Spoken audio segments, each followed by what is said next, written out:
I had a client say to me, when I come to Phoenix, I want to see your wheelbarrow. I said, huh? And he said, I want to see the wheelbarrow you use to wheel your balls around in. And this is right after we had a fee discussion. And, well, it sparked a whole book title kind of thing. Because if you really want to boil down what separates successful people from unsuccessful people, it is, I think, brass balls. And I don't mean in the physical sense, obviously. I mean in the because women have these too. I really do think it is the distinctive issue. You know, a whole lot of people just don't have whatever term you wish to use other than this, the cojones, the guts, the whatever, to ask the marketplace for precisely what they want. And to a great degree, the marketplace takes you at your own appraisal. And I think it is increasingly so, where the marketplace doesn't make decisions necessarily anymore on how long you've been in business or whether grandpa founded the company or what degrees you have. I noticed, how many of you have Paul Hartunian's course or get his newsletter about PR and publicity? Not many of you. Those of you who don't probably should, and those of you who do, I noticed in some of his most recent stuff, talking about how to do news releases and communicate with the media, he's advising people not even to bother mentioning their academic qualifications unless you have to have them to do what you do. Like if you're a heart surgeon, then you might want to mention that you got a degree. But in other applications, the media no longer cares about that stuff. It's not even important. So credentials, you know, don't matter that much. But I think a lot of people are still functioning with the belief that the marketplace makes its decisions based on a lot of factors like that, when in reality the marketplace makes its decision sort of in a vacuum with you, one-on-one, based on what you say about yourself and what you ask for. And so the ability to, you know, I often tell people in my business, about a third of my, I guess about a third of my activity is copywriting, and I often tell people, I think there's maybe, I don't know, 20, 25, 50. There can't be more than 100 pro direct response copywriters in the country who are consistently in the fee and royalty compensation level that guys like I and Halbert and Ben Zavinga are. And so often that means that to do, say, a direct mail campaign or to do an ad, I'm sitting across the desk from somebody and quoting them fees of $25,000, $35,000, $45,000 plus a royalty tied to results. And I often tell people that the first qualification in order to be able to do that has absolutely nothing to do with copywriting skill. It has to do with being able to keep a straight face when you quote the fee. And you've got to sit in front of a mirror and practice that. Well, if you stop to think about it, I mean, 25 grand to write 3 letters is like outrageous, you know? I mean, well, think of the comparison. How many in here have had a book published by a real publisher? Not self-published, but, you know, Simon & Schuster, Random House, whatever. Okay. Well, okay. Steve, Howard, you guys certainly know, like what advance, to get a $25,000 advance out of a publisher to do a book, I mean, you almost have to agree to have their baby at the same time you do the book. And particularly if it's your first book. And maybe with royalties on a business book, not, you know, not like Conversations with God or Chicken Soup for the Paraplegic Inmate's Soul, but a real, that's the one I'm going to, you know, everybody gets to co-author one of those books. By the time, in my lifetime, this is the old Andy Warhol 15 Minutes of Fame. In our lifetime, we will see every person on the planet who can write will have co-authored a Chicken Soup for Somebody's soul book. Everybody's going to get their chance. So, but a business book may be like an ultimate sales letter book. In its lifetime on the shelf, that book was written in 1991. So it's been on the shelf for 8 years. In royalties, that book has made me less. Now, it takes a lot of work. It takes a whole lot more work to do a book than it does to do 3 letters. So there's your frame of reference, you know. And so it really does. You have to sort of work at keeping a straight face when you quote that fee. And it takes brass to ask for that kind of money. But there's a corollary in every business. In chiropractic, now you're retired, right? But you're a chiropractor. Your son is your son in practice? No. Anybody else in here a chiro, by the way? Anybody? One? Okay.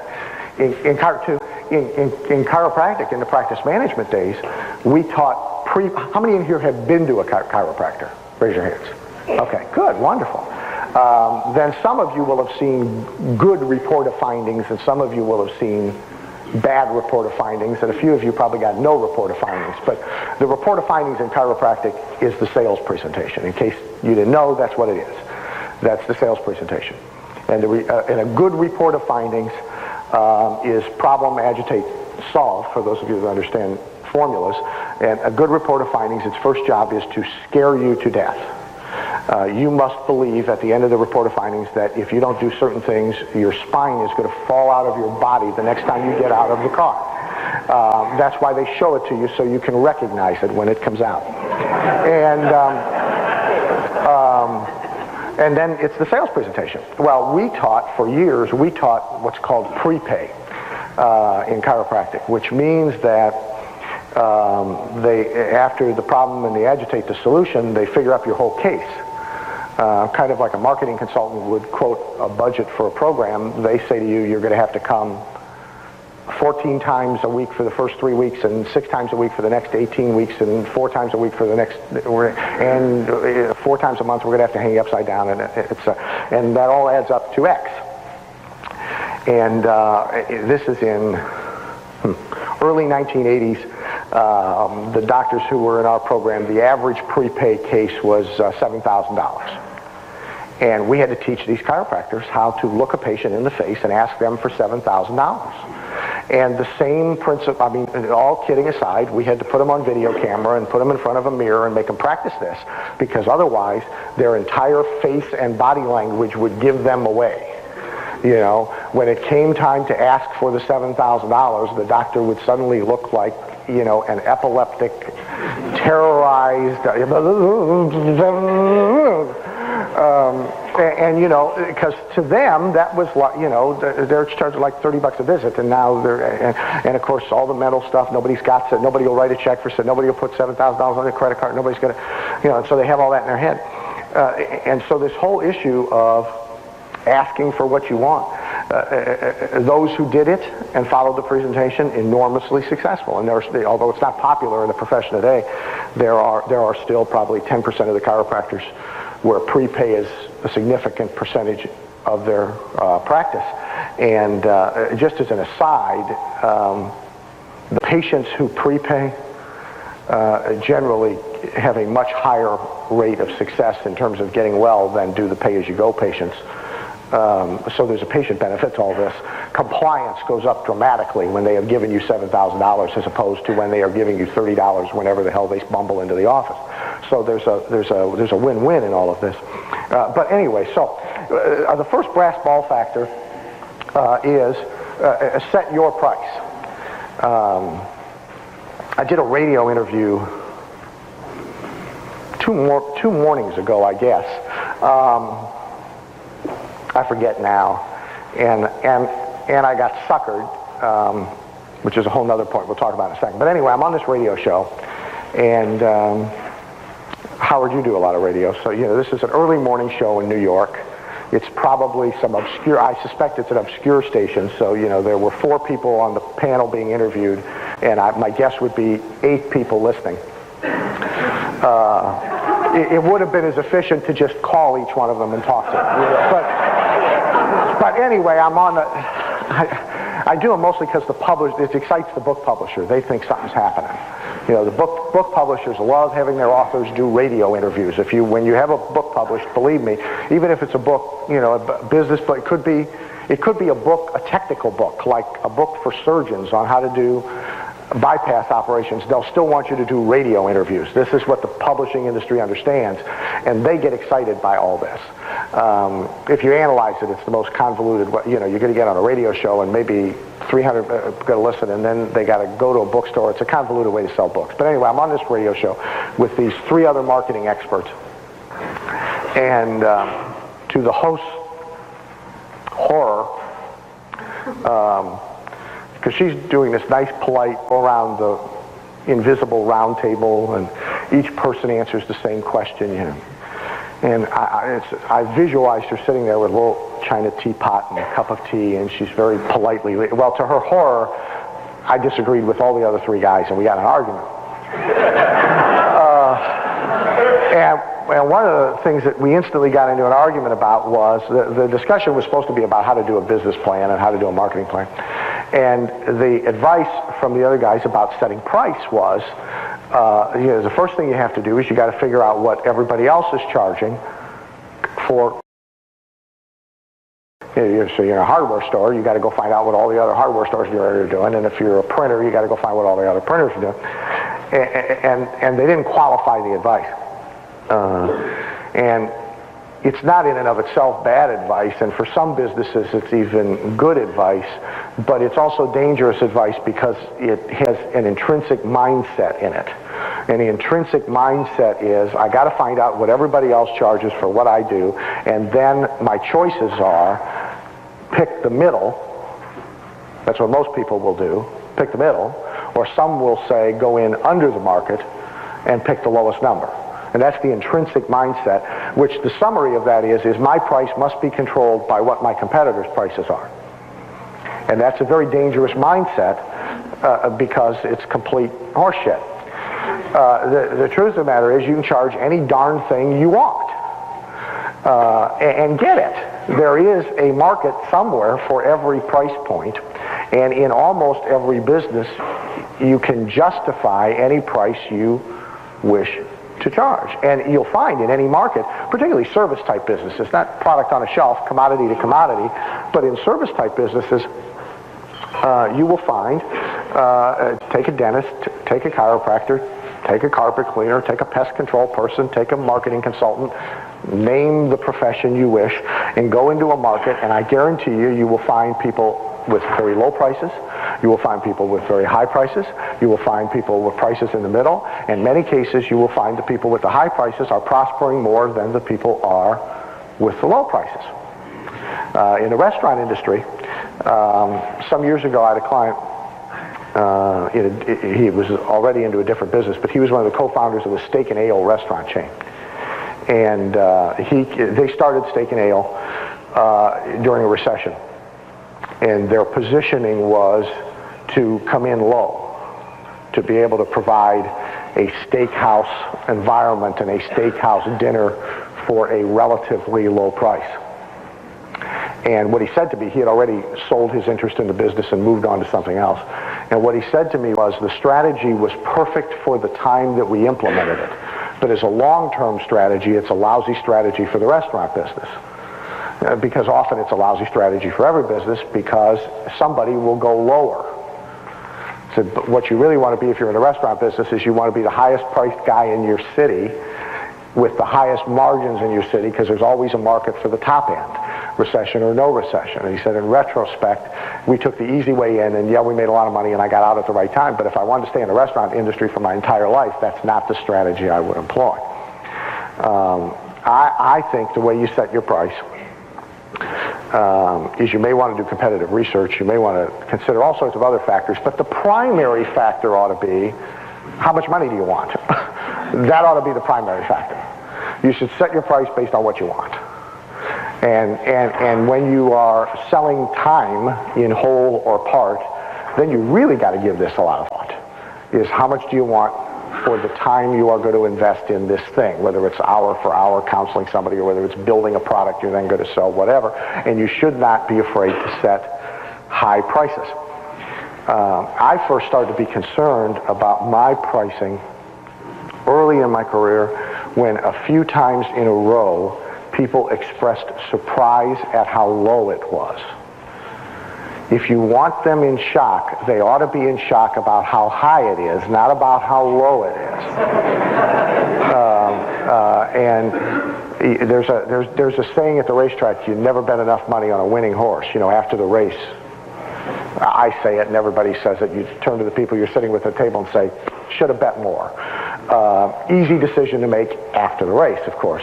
But the corollary to that in business is the sinking feeling you have after you quoted a fee, had it immediately accepted, and you say to yourself, low. And if it happens repetitively, see, I have salespeople tell me all the time that they want to get to the point, and doctors tell us this all the time, they want to sell in a, we wrote a book about it because people want this, in a zero resistance environment. Well, let me tell you something.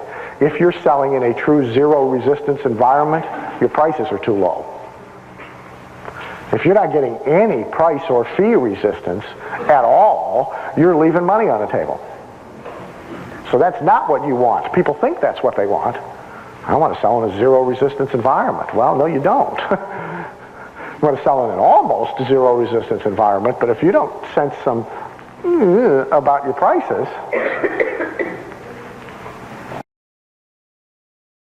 if you haven't read Stuart Wilde, by the way, get a couple of Stuart Wilde books and read them.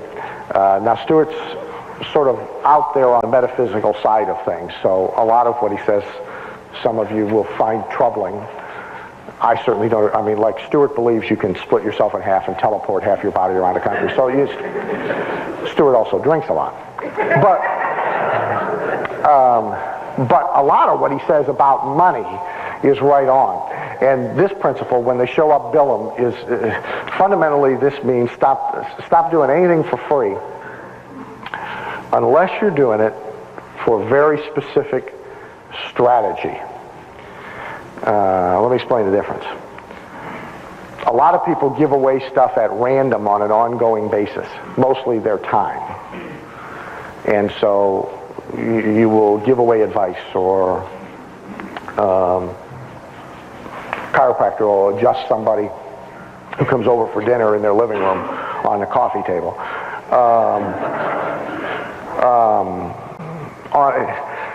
The giving away stuff at random, letting your time and your value be abused, is the equivalent of letting your time and value being abused by people. And the less of it you do, the better off you'll be. I started in the advertising agency business. And in the ad agency business, the norm still is, I guess, and was, free pitch meetings. And so a client company would announce that they are going to consider a new agency. And every agency in town gets an appointment, and they all trot in with flip charts, and today I assume laser PowerPoint presentation things and so forth, and they all do dog and pony shows. And they all do an immense amount of work ahead of time, and they prepare like mock campaigns and they do all this for nothing. And smart companies, a lot of big companies, do this routinely, and they get away with it over and over and over and over and over again. It astounds me. 3 or 4 times a year, they announce this. And they invite all the agencies in, and all the big agencies. They have no intention of changing ad agencies. But they get 2 days of free ideas. And they all sit there and look at what everybody does for free, and then they say, nah, we decided to stay with the guys we're already with. But to them, they say, here's 5 or 6 really good ideas we should be doing. And we just got them all for nothing. Now, if you're on their side of the table, that's pretty damn smart. Do it. But if you're on the other side of the table, participating in that is not very smart at all. And so very quickly, early in the ad agency business, I stopped doing it. And I said, no, we don't, that's not how we do things. The way we do things is you give us money. Then we prepare a bunch of ideas, and then if you use any of them, you give us more money, but the money you gave us is discounted from the money you're going to give us. Formula I still use today. I stopped doing anything for free. My motto is, there ain't no free lunch, especially with me. It's $800 an hour plus you pay the tab. And you know, when you know stuff, a bunch of you are guilty about this. When you know stuff, there's an enormous temptation to want to tell people. You know? Because you feel kind of good, right? But it doesn't do you any good, and it really doesn't do them any good, because they don't do anything with what you tell. Anything they get for free they don't use. So what's the point? So Stewart's advice is, when they show up billing, in other words, you should charge for everything beginning with square one, the very first thing you do, unless there's a specific strategy for the free. I'll give you an example. A specific strategy for free is launching a business from scratch quick by buying the customers. Works in retail, works in the restaurant business, for example. Murray Raffel tells a wonderful story about how he created his whole customer base for his deli in a month, and then never had to advertise ever again. And essentially all he did is, to everybody who worked within a reasonable circumference of the deli, they gave them free lunches. Not twofers, just free. They fed everybody for free. And that's it.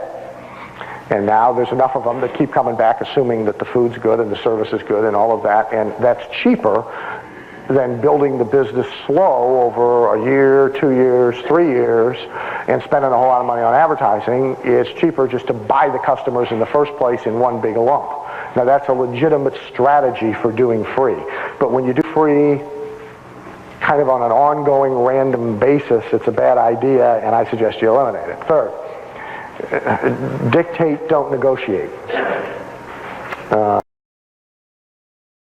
Do business on your terms. Now here's the question I often get asked. Easy to do that now. What did you do when? And I'm often offended by speakers who get up and tell you what they're doing now, but they don't tell you what they did when they built their businesses. I started doing this when I was broke. My premise from day one was, I tell the customer the rules. And part of the reason for that is, I believe people want to be told the rules. Kevin Robert used to say that most people are walking around with their umbilical cord in their hand looking for a new place to plug it in. There's an enormous amount of truth to that, but the less severe corollary. Early in my work in chiropractic, I got to know a guy, and he's a speaker to chiropractors. His name is Kirby Landis. I don't know what Kirby's doing now, but Kirby was in practice management, and Kirby had a term he used that he taught the doctors, which I've borrowed. And he said that most patients come to their chiropractor, and I believe this is, you can substitute anything you want where the word chiropractor is, looking for the stern but loving parent. And I think that's what most people are looking for. And so they want somebody to tell them, here's the deal. Here's the way this works. And some of the terminology we use in chiropractic is, this is going to be a partnership, and here's what I'm going to do, but here's what you have to do. And so the same applies to dealing with clients and with customers. I don't care whether you're installing carpets in their home or training their bird or whatever it is that you're doing with the customer. What they're looking for is someone, an authority figure, to take charge. The other corollary to that is that people prefer doing business with successful people. This is why if you have a retail business, you don't want an empty parking lot. If you have a restaurant, you don't want an empty parking lot, because it invites people to think twice and drive on by. Maybe you've done it. Going to a restaurant you've never tried before, 6:30, 7 o'clock at night, start to drive in the parking lot, you're the only car. Say to yourself, uh-oh. And so those kind of businesses We always teach them, including chiropractors and dentists, if the parking lot is obvious, make sure you park some cars out there. And if you're going to go weeks when your business is not taking off, make sure you get different cars and move them around. You know, you don't leave them in the same slot day after day after day. You know, go down to Hertz and rent some cars. Okay? Because people want to see customers. You know? People prefer to deal with successful people. And generally speaking, the more successful you are, the more people want to deal with you. That's kind of logical, isn't it? You know? Let's say you've got to get heart surgery. Do you want to go to the guy who can fit you in right now? No problem. Nurse, anesthetize him. Let's go. I don't think so. Okay. You would rather hear, well, let's see, book, can fit you in. Okay. Now, it takes brass to do that when you really don't have a full schedule. You know? Max Maltz talks about his first plastic surgery patient sitting in the office waiting day after day after day after day, you know, for the phone call, and the phone finally ringing, and it's a patient, you know, and taking all of the will and courage and discipline that he had to put the patient on hold while he checked the empty appointment book, you know, and ruffled a few pages to see when he could fit him in. I started years ago when it didn't matter. But I would never, ever take an inbound call from a client prospect or call them back the same day. Now, when you ain't got any, that takes some real restraint. Guy just called, wants to talk to you about. In my case, it was either wants to book you to speak or wants to talk to you about a consulting engagement. And you got nothing on the books. Nothing. Guy could have it, you have his choice. There's 364 open days. Not go work on Christmas. Other than that, take your pick, right? Take some real restraint not to take the call. Take more restraint not to like wait an hour and then call back. But it's better if you don't. Now, as a practical matter today, they wait a week because I can't. You know, they go on the, like Howard sent some stuff in here, I don't know, express mail or priority mail or whatever you did a month ago. And, you know, what I said to Howard is the good news is that got you on the top of the pile I'm going to get to after the pile I'm going to get to. If you'd sent it by regular mail, you'd be on the third pile, you know. But, I mean, it's a reality today, but it began as a marketing strategy. The delay. People want to deal with successful people. And what successful people do is they dictate the terms of how you do business with them. They don't negotiate. They tell you. Yeah, you can respond to emergencies, and there are some businesses where it's predicate, but my accountant has a sign in his office that, you know, says your tardiness does not become our emergency.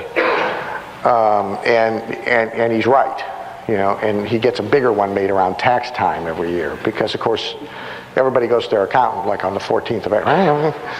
And even responding to emergencies, we have some recent experience because of my father. When's the last time you went to an emergency room at a hospital? They got some real balls calling that thing an emergency room. It should be called a waiting room, right? Because that's what it is.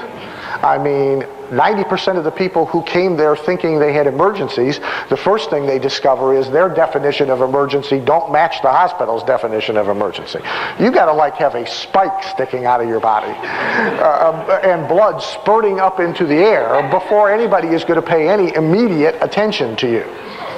And even then, they might hand you a bag of ice, roll you over in a corner, and say, you know, the doctor will be with you shortly. And again, they have a completely different definition of shortly. Shortly to them seems to mean the doctor's under 5'8". It has nothing to do with time. It's a foreign concept to them. So what you don't want to do is let yourself be stampeded by other people's perceptions of how you should respond to them. you can train your customer, and you start training with the prospect. And again, they'd really rather. See, the idea that you're going to do best in business by being instantly and massively accessible to everybody, which is an idea that has been taught of late in sales training, is totally wrong. I see these people now, they got they're wired to their customers. They got 8 beepers, they got the phone, they're on airplanes, sit down next to me on airplanes and plug themselves in. They're getting faxes, man, in the air. You know what, I laughed though, I was on the plane, the other guy, and it costs, I don't know what it is, $8, $9, $10 a minute, for an airplane call, and so that's what it costs you to get an inbound fax through the airphone system, and so he sets up all his crap, and he's wired in, and the thing starts, and here comes this fax, right, real slow,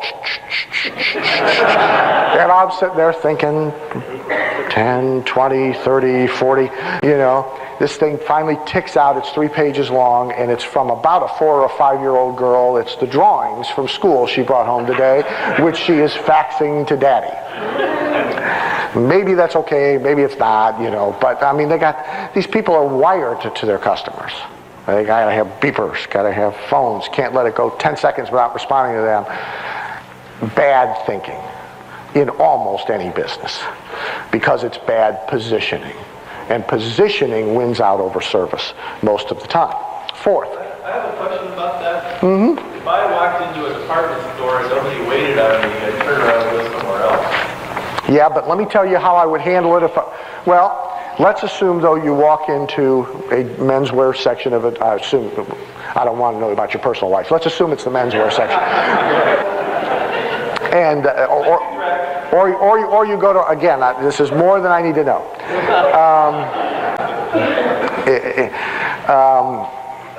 And the salesperson handles that well, or even their assistant comes over to you and says, John Roquefort, the men's fashion consultant here at Nordstrom's is busy with another customer right now. He'll be approximately 20 minutes. We'd love to have you be the next person he takes care of. You can have a seat here and look at some information, or you can browse around and can I get you a cup of coffee? Now how are you? Now if John's smart, even if he doesn't have another customer, he's in the back room drinking a cup of coffee while you're drinking a cup of coffee. Okay? Thank you. Fire your problem clients or customers or patients. Plug in whatever word you want. Get rid of them. Okay. Did I skip 4? Well, too late now.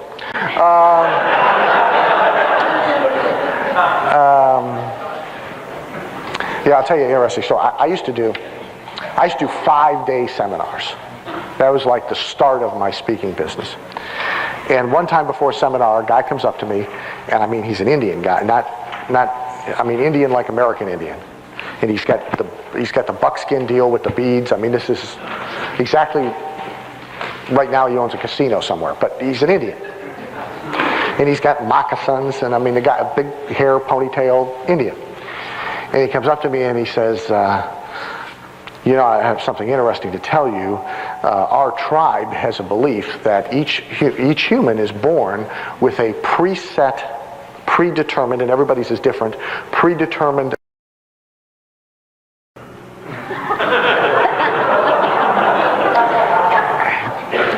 and when you use yours up, that's when you go. Which is, they use it as an encouragement to people, to only say important things and that. Well, I'm thinking about this for 5 days. I'm in the front of the room talking, and that's when I dropped to 3-day seminars and then 2 days. And now pretty much like an hour and a half, and so skip 4, skip 8, I don't care. It'll just get us through it quicker if we miss a couple.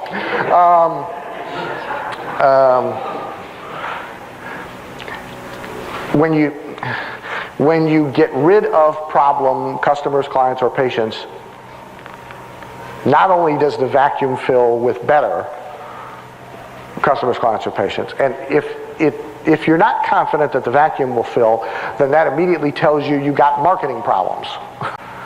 Because if you got good marketing, the vacuum will fill. And the same, the management principle, 20% of your people give you 80% of your trouble. The same thing's true with customers. A small percentage of your customers give you the vast majority of your grief. And you are infinitely better off surgically removing them as early as you detect that they are that person as possible. Now, every once in a while, yes, you will get rid of one that could have turned around. That if you had hung in there, and you will lose a good one every once in a while. But overall, this policy will save you a lot of grief and make you a lot of money. Yep. I've heard you say this before. What happens if it's the same 20%? Do you still get rid of them and just pay the tax? Yeah. Yeah. You can't see the customer that sucks up an inordinate percentage of your time, money, energy, staff. You can't afford them. And what people do is look at the gross. Well, gee, this account spends $100,000 a year with me. But if they're costing you $300,000 a year in time, energy, staff, etc., you're better off getting rid of the $100,000. And you may temporarily wind up less gross, more margin, which is a whole other topic that we're going to talk about. But most people wind up, and sales managers make the same mistake with salespeople. They wind up now devoting an inordinate amount of time to the problem child. Now, we were just this morning with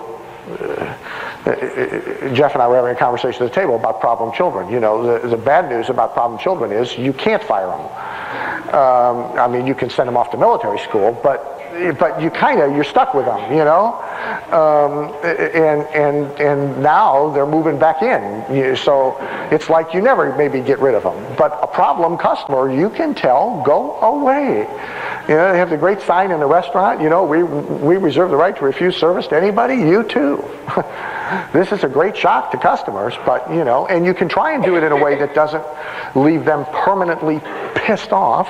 There's a way to kind of say it to them, but if you must leave them permanently PO'd, better that than having them permanently with you. Are you still... The same for employees? Oh, yeah. Yeah, in fact, the employee corollary is really interesting.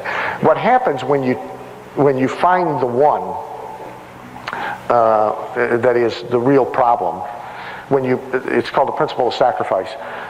When you fire that person, first of all the other ones knew you should have done it before you did.